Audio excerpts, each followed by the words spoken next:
Hey everyone, in this lesson, we're going to start section 3.2, measures of variability. So in the previous two lectures or videos, I covered section 3.1, which were measures of center. So we had the mean, the median, and the mode, and they all described where the center of the data set is. So in section 3.2, now we're going to look at measures that are going to describe the spread or the variability of a set. So measures of central tendency sometimes fail to adequately describe a data set.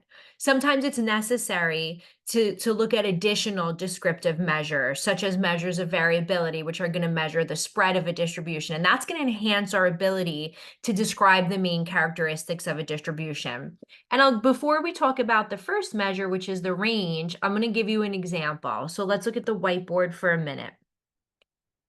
So imagine we had these two distributions. Imagine we had these two bell-shaped distributions. And let's say the mean of the first distribution is a 48.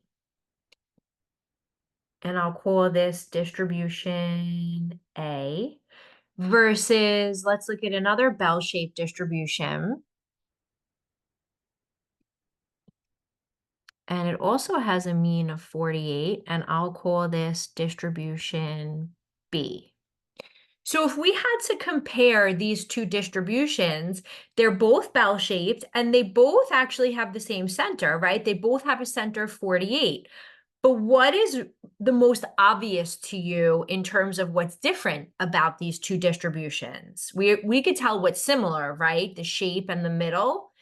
But you see distribution B is not as wide as distribution A. Distribution A is much wider because it has more spread. There's more of a range in the data values, whereas distribution B is more narrow, so there's not as much variability.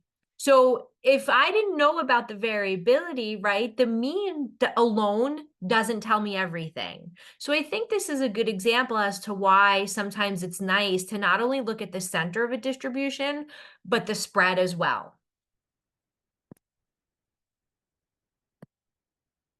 So the first measure of variability that we're going to go over is the range. Some of you might be familiar with the range. If you're not, it's fine. I'll go over it. The range of a distribution is the number representing the difference between the largest and smallest data values. So it's pretty simple to calculate. So to get the range, we're just taking the largest data value in the set and we're subtracting the smallest data value in the set.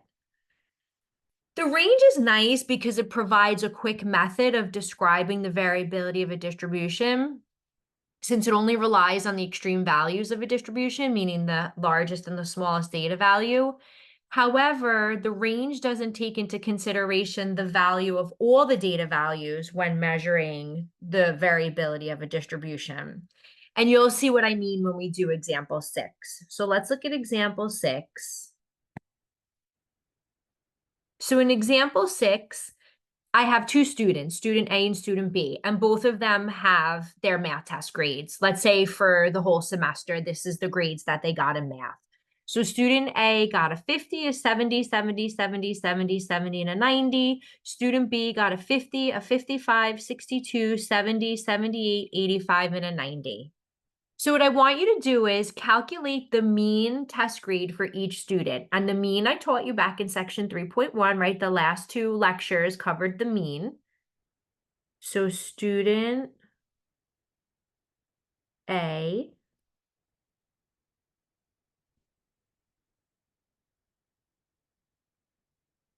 and student B. So if you'd like to pause and enter student A's grades into a list in your calculator, and then enter student B's grades into a list in your calculator, and do a one variable stat for each one to get the mean, go ahead and do that now. So just pause and take your time to get the mean for each one. So once you do that, the mean for student A, you should get 70. And then the mean math grade for student B also works out to be a 70. So you should get 70 for both. Now what I want to do is let's compute the range. So this is new. What's the range for each student? So remember, the way we get the range is we take the largest data value minus the smallest data value. So we have student A, we have student B, and we want to calculate the range for both.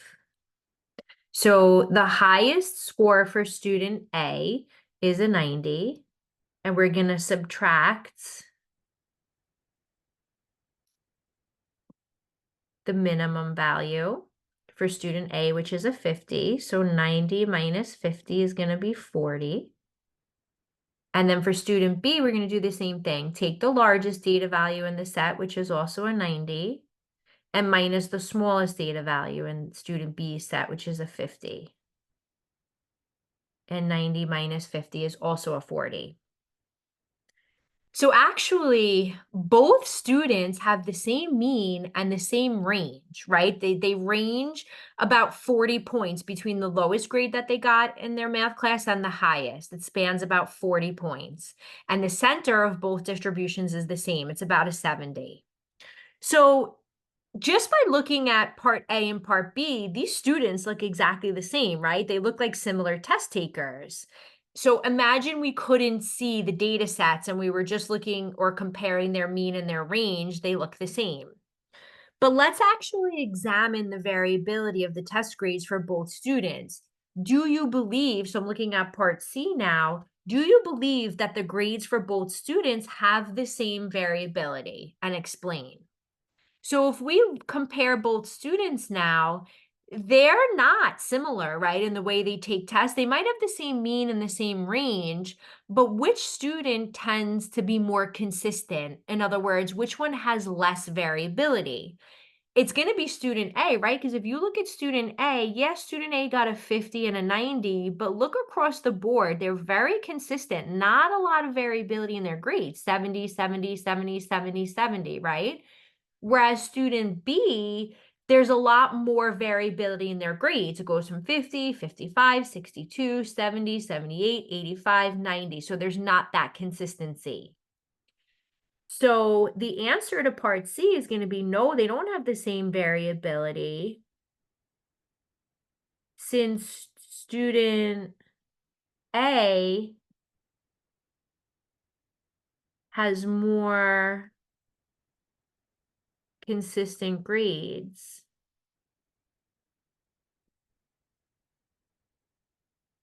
Student B's grades tend to vary more.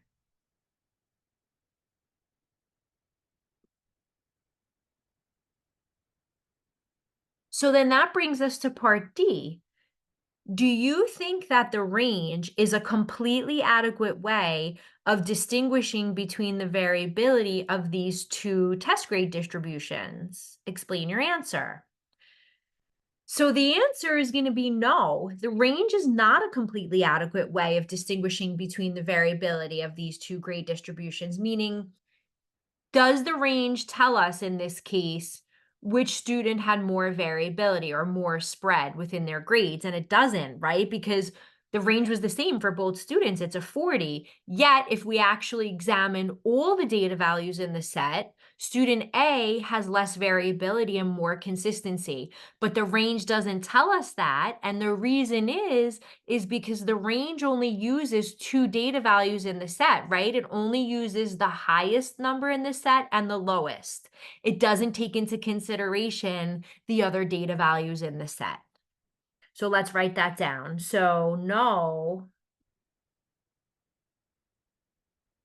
since the range only uses the largest and smallest values in the set, and it doesn't take into consideration the rest of the data values in the set.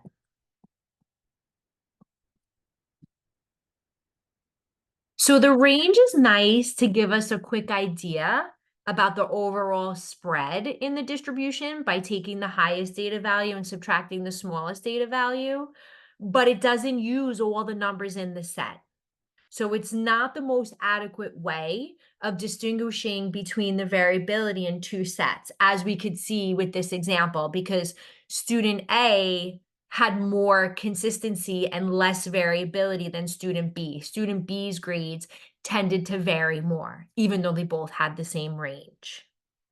So what we're going to do in the next lecture is we're going to look at other measures of variability that are going to use all the data values in the set, and they're going to give us a better idea about distinguishing, the variability between two different distributions. So that's what we'll do in the next lecture. We'll start looking at the variance and the standard deviation of a set.